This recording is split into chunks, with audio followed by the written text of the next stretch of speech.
하이델베르 교리문답 제6주일 제16문. 그분은 왜 참 사람이시면서 동시에 의로운 사람이셔야만 합니까? 그분은 반드시 참 사람이셔야 하는데, 왜냐하면 하나님의 공의는 죄를 범한 같은 인성이 죄값을 치를 것을 요구하시기 때문입니다. 그분은 반드시 의로운 사람이셔야 하는데, 왜냐하면 그 자신이 죄인인 사람은 다른 사람을 위해서 죄값을 치를 수 없기 때문입니다. 제17문. 왜 그분은 동시에 참 하나님이셔야 합니까? 그분은 참 하나님이셔야만 하는데, 이는 그분의 신성의 능력으로 하나님의 진노의 짐을 그분의 인성에 짊어지시기 위해서, 그리고 의와 생명을 우리를 위하여 얻으시고 우리에게 회복시키시기 위해서입니다. 제18문. 그러나 누가 참 하나님이시면서 동시에 의로운 참 사람인 그 중보자이십니까? 우리 주 예수 그리스도이십니다. 하나님께서 그분을 우리의 지혜와 의와 거룩과 구속이 되게 하셨습니다. 제19문. 당신은 이 사실을 어디에서 알 수 있습니까? 거룩한 복음에서입니다. 하나님께서는 친히 이 복음을 에덴 동산에서 먼저 계시하셨습니다. 그 후에 하나님은 그것을 족장들과 선지자들을 통하여 선포하셨고, 율법의 제사들과 다른 의식들을 통하여 예표하셨습니다. 마지막에 하나님께서 그분의 독생자를 통하여 이 복음을 성취하셨습니다. 말씀 봉사 후에는 찬송 1회장을 통해 사도신경 함께 고백한 후 찬송 19장의 4절, 5절, 6절을 이어서 부르도록 하겠습니다.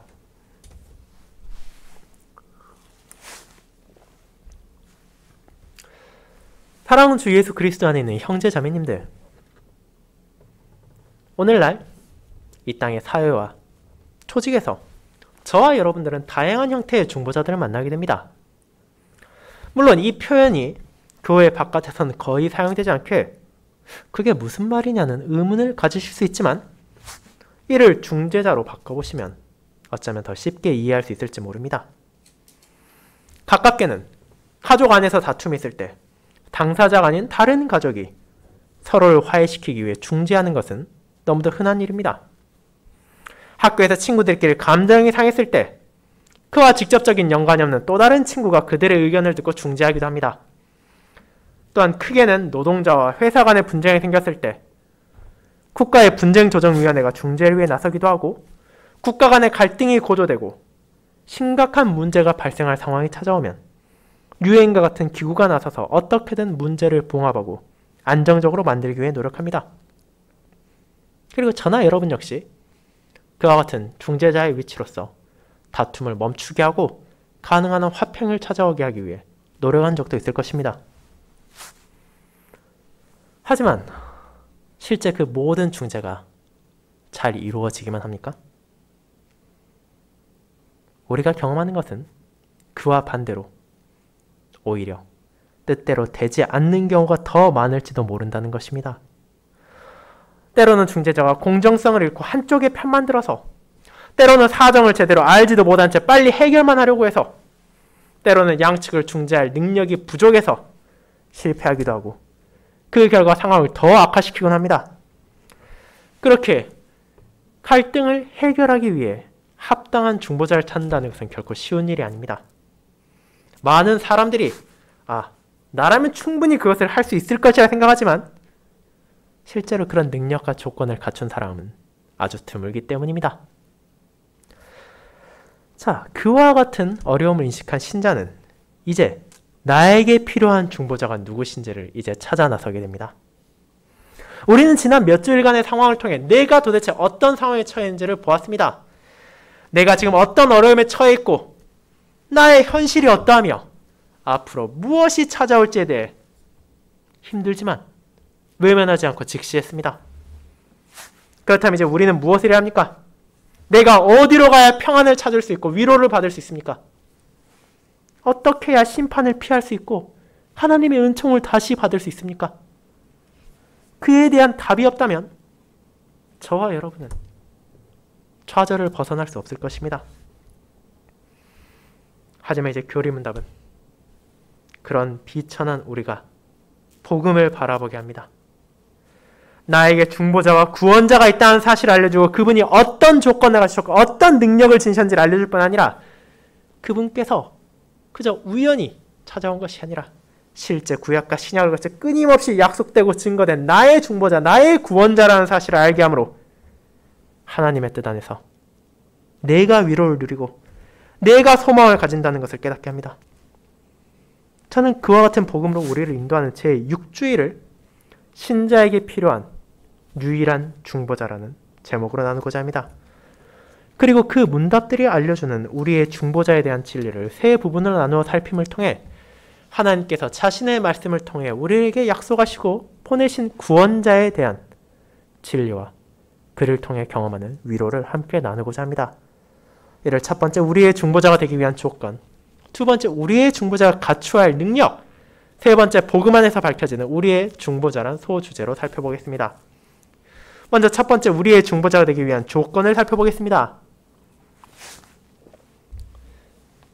형제자매 여러분, 자신의 죄와 비참을 자각한 성도에게 주어진 구원의 길에 대해 고백하는 교리문답 제2부 첫 주일이었던 제5주일은 앞선 주제들과 연관하여 우리에게 도대체 무엇이 필요한지, 그리고 그것이 왜 필요한지를 고백하겠습니다. 모든 성도, 저와 여러분을 포함한 모든 신자가 직면한 가장 심각한 현실은 무엇입니까? 이는 다름 아닌 하나님의 지극히 높으신 위엄에 대항하여 저질러진 죄가 몸과 영혼에 대해 가장 엄하고 영원한 형벌을 요구한다는 것입니다. 결국 저와 여러분이 이 형벌을 어떻게든 피하지 않는다면 현세에서만이 아니라 영원히 끔찍한 심판을 받을 수밖에 없습니다. 그것을 모른다면 무시할 수 있겠지만 아는 사람이 어떻게 외면할 수 있겠습니까? 그렇게 제2부를 시작하는 질문은 우리가 어떻게 그 형벌을 면하고 다시 하나님의 은총을 입을 수 있냐는 우리의 구원과 직결하는 질문이었습니다.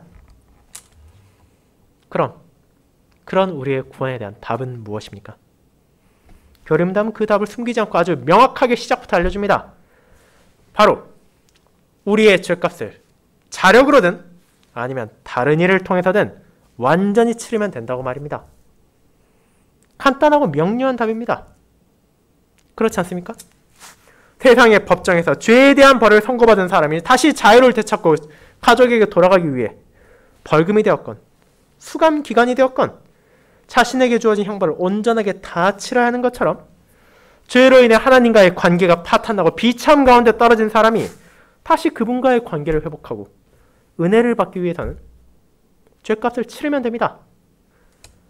이것은 이론적으로는 어렵지 않은 단순한 것이지 않습니까? 그러나 실제로는 어떻습니까? 우리의 현실은 결코 녹록하지 않습니다. 이런 답을 받았기에 저와 여러분은 당연히 그 답을 제출하기 위해 노력할 것입니다. 그리고 가장 먼저 생각하게 되는 것은 혹시라도 내 능력으로 이 죄값을 치를 수 있지 않을까라는 생각입니다. 하지만 그것이 가능합니까? 우리가 깨닫게 된 안타깝고도 슬픈 현실은 저와 여러분의 능력으로는 그 죄에 대한 값을 치르는 것이 불가능하다는 것입니다.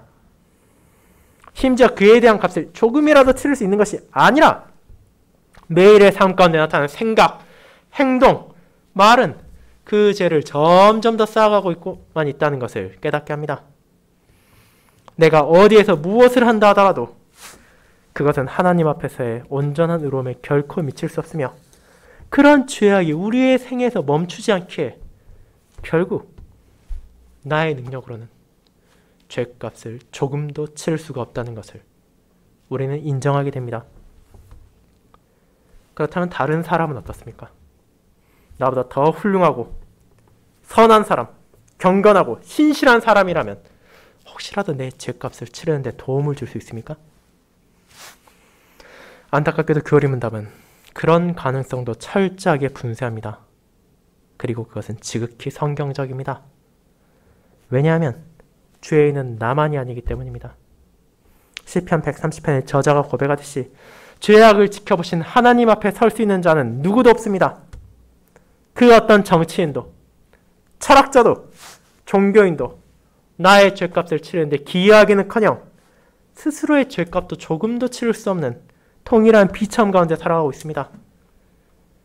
그러므로 우리는 귀인을 의지하려는 잘못된 생각을 버려야 하고, 이는 다른 피조물에게도 마찬가지입니다.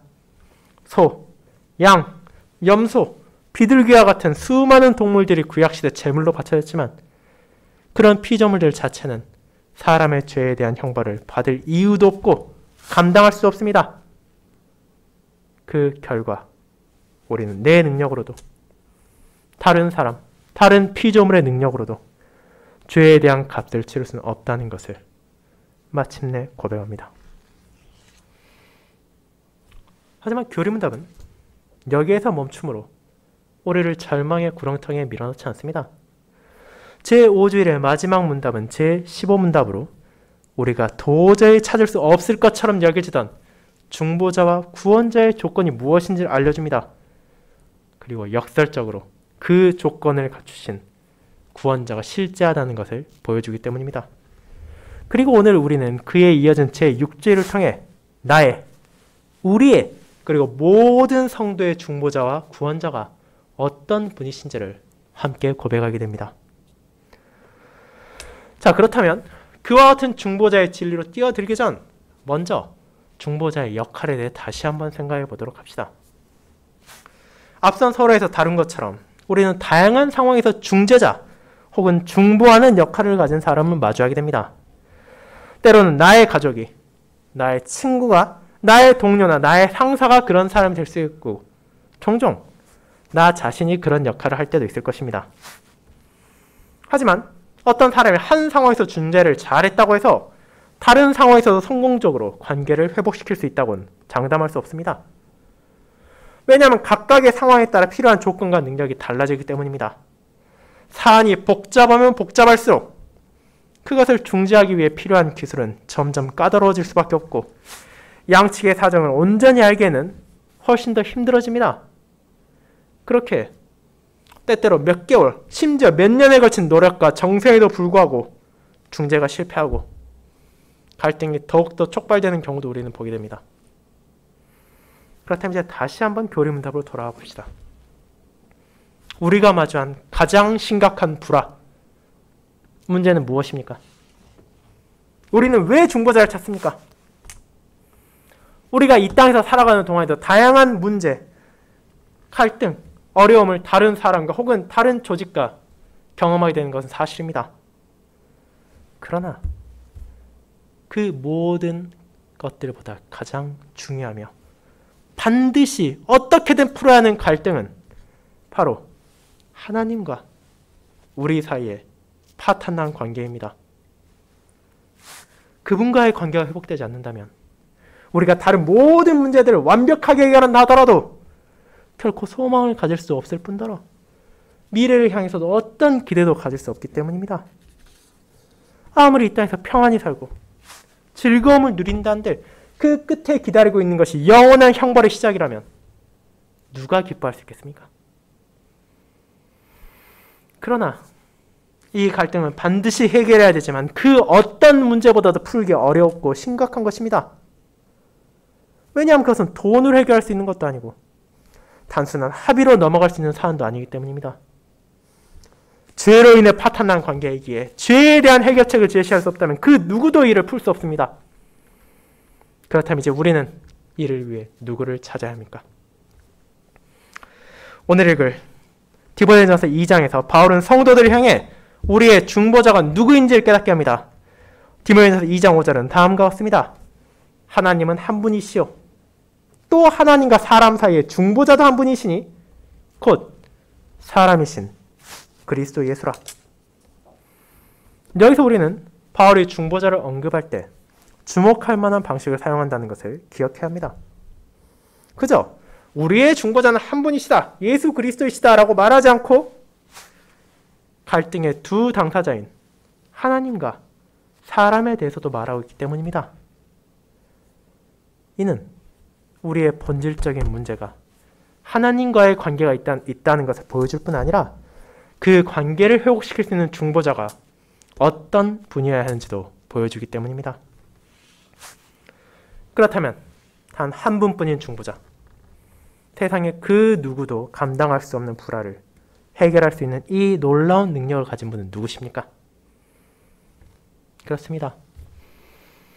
바로 우리의 주신 그리스도 예수님이십니다. 그리고 그분만이 온전한 중보자가 될 수 있는 이유가 있습니다. 그것은 우리가 마주한 현실을 해결하기 위해 필요한 극도로 까다로워 아무도 충족할 수 없을 것 같은 조건을 가지신 분이 그분뿐이기 때문입니다. 사람이나 조직 가운데 생겨난 문제를 해결하는 데 필요한 좋은 중보자의 요건이 무엇인지를 생각해 보시기 바랍니다. 한쪽으로만 치우쳐진 사람, 상대의 상황을 전혀 이해하지 않으려는 사람은 훌륭한 중보자가 될 수 없습니다. 그 사람이 어찌어찌 갈등 자체는 봉합한다 하더라도 문제의 씨앗은 계속해서 남을 것이고 언젠가 다시 터져버릴 것입니다. 그러므로 진정 문제의 원인을 발견하고 그것을 제거하여 화목을 이루기 위해서는 좋은 중보자, 양측의 상황을 온전하게 이해할 수 있는 중보자가 필요로 합니다. 그런 면에서 예수 그리스도, 우리의 구원자는 어떠십니까? 먼저 그분은 참 사람이십니다. 그분께서는 종의 형상을 취하시고 이 땅에 오셨습니다. 그렇게 이 땅에 오신 주님께서 사역을 하신 동안 무엇을 경험하셨습니까? 우리를 둘러싼 비참이 얼마나 끔찍한지를 바라보셨습니다. 그분은 사랑하는 사람들의 죽음을 바라보셨습니다.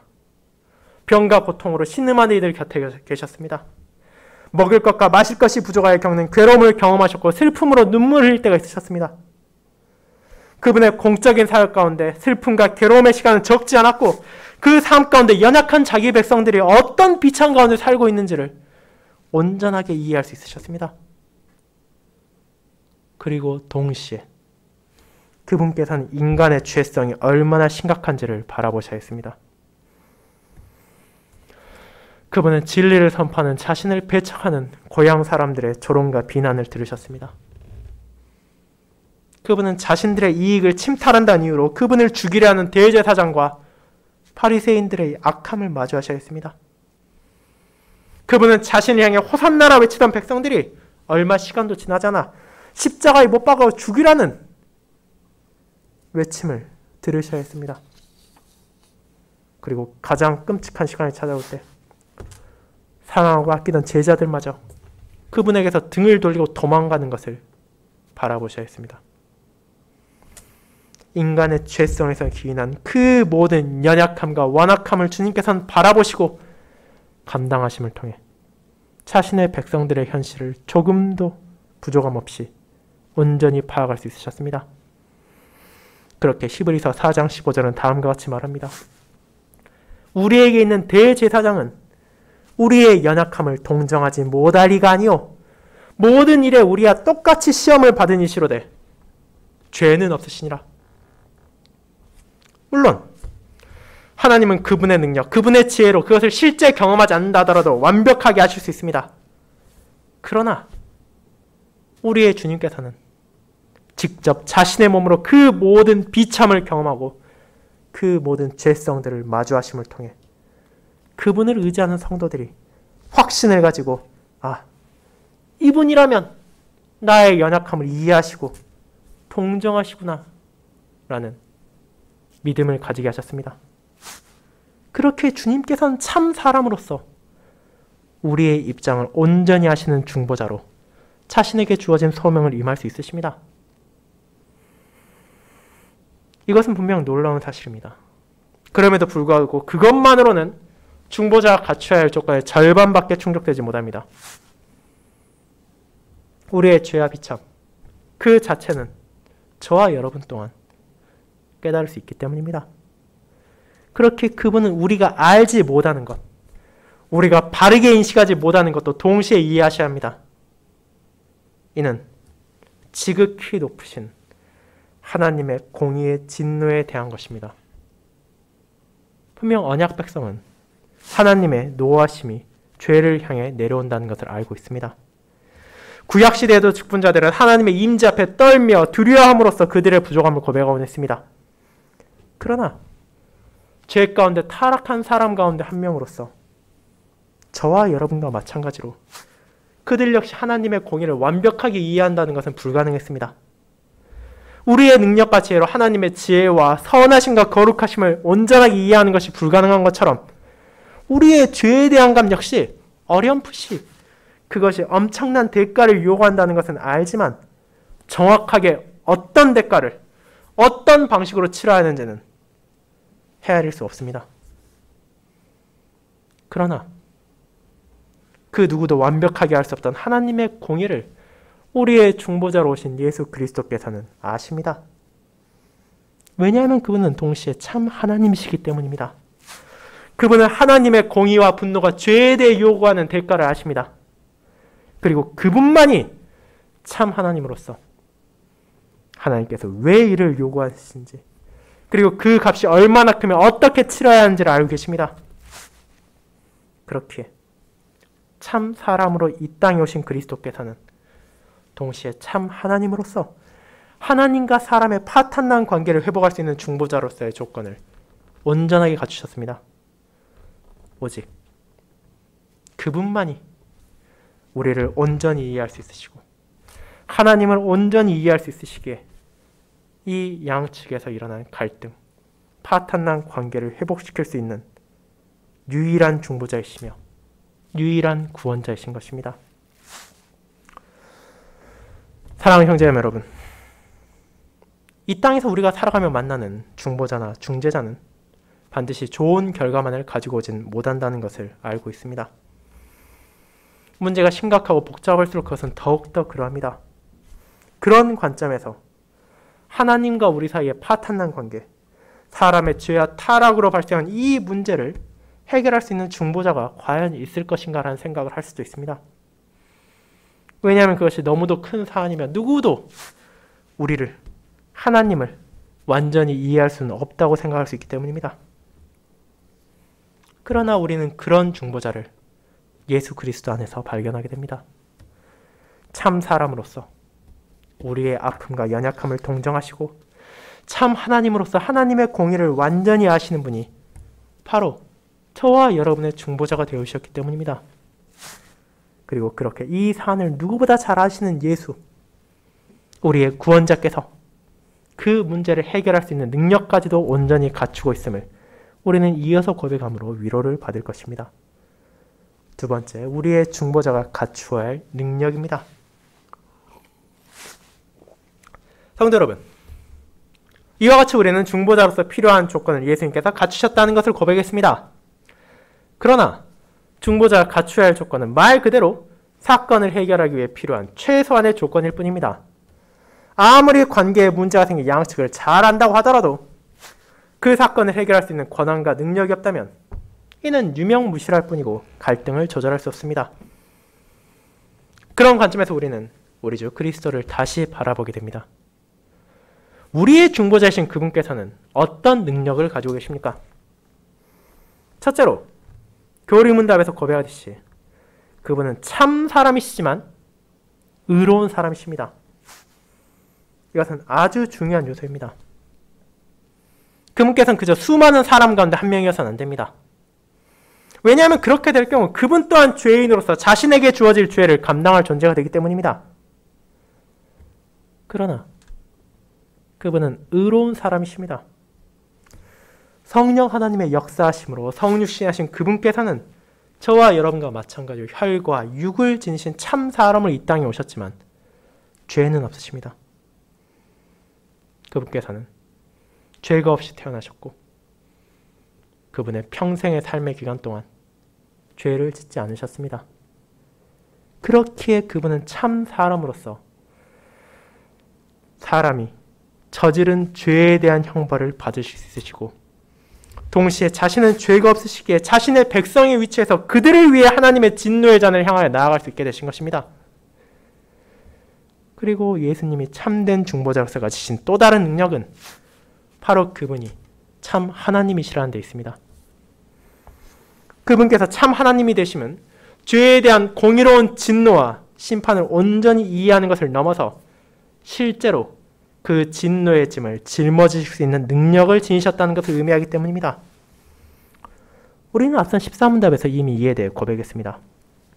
더구나 피조물로서는 죄에 대한 하나님의 영원한 진노의 짐을 감당할 수 없으며 그 형벌에서 다른 피조물을 구속할 수도 없습니다라고 말입니다. 여기서 말하는 피조물은 우리 사람을 포함한 모든 존재들을 가리키고 있습니다.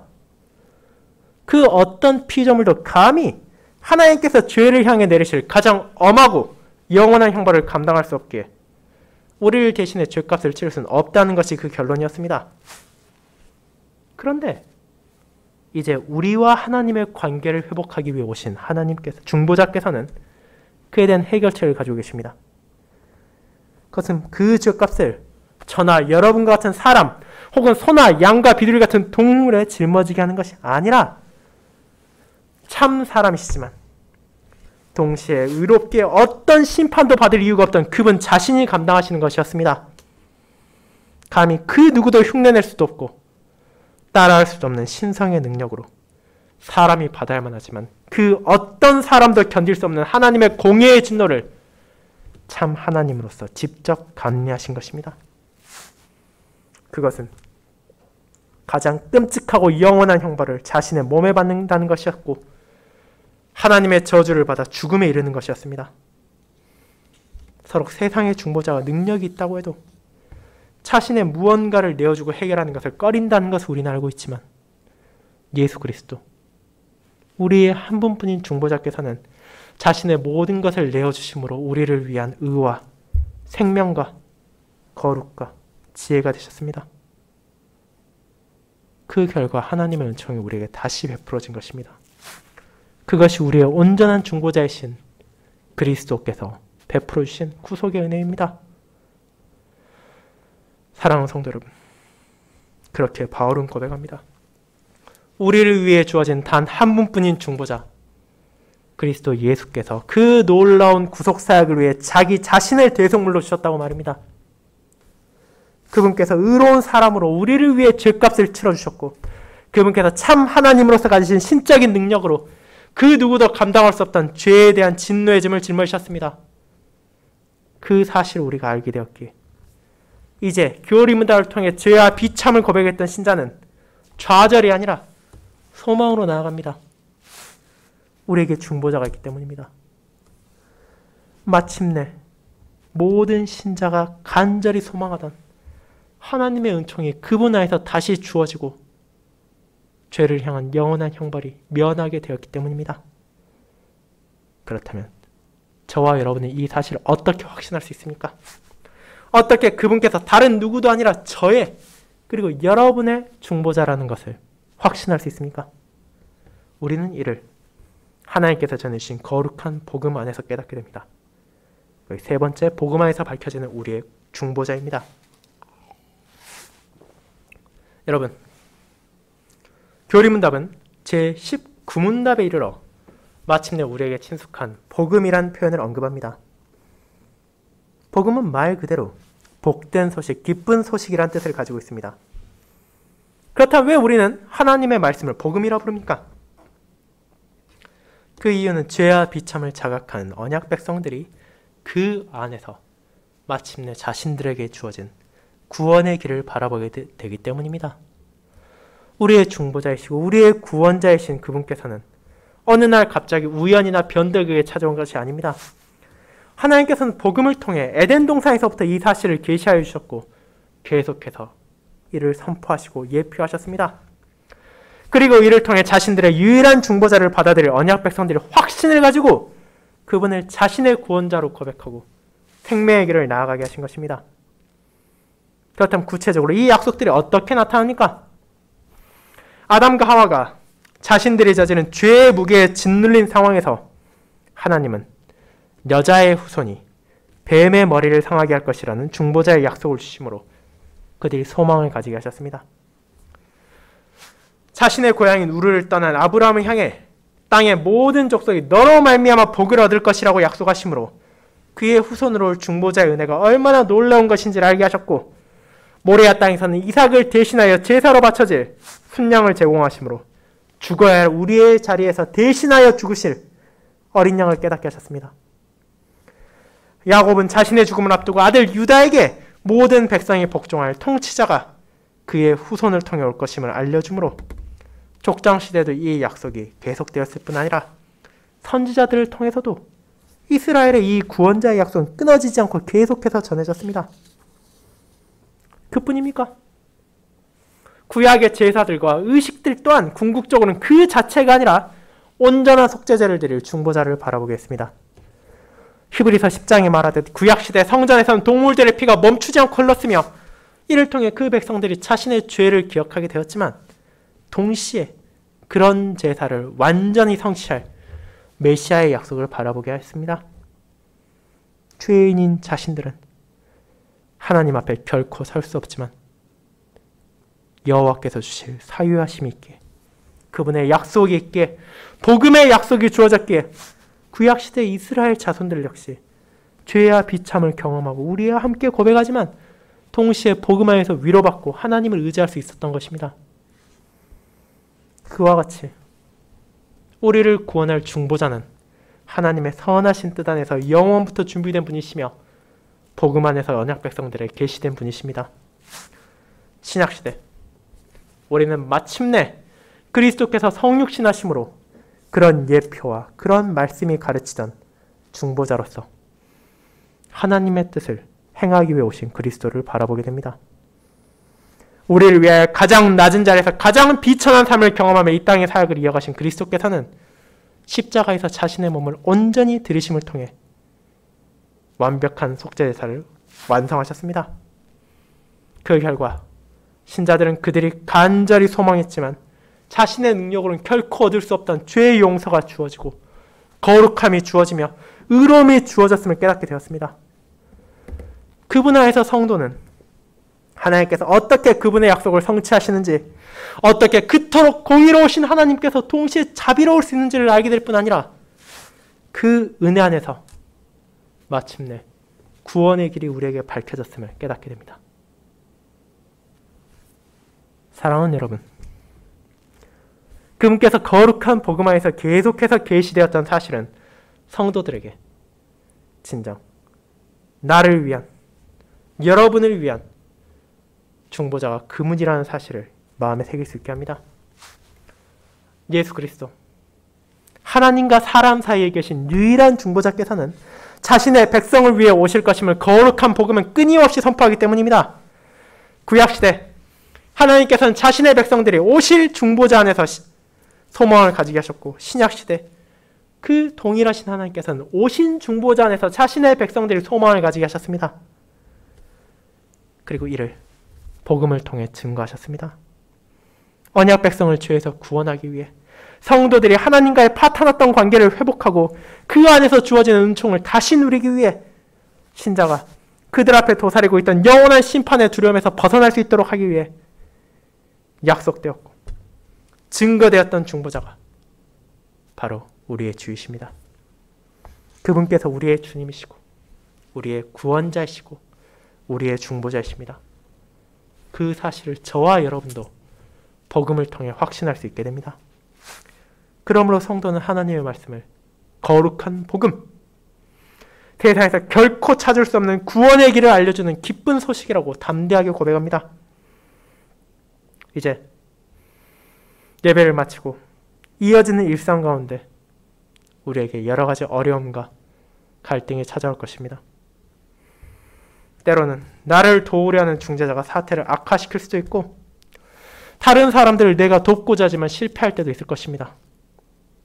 그 모든 것은 온전히 우리의 죄와 비참을 바라보게 합니다.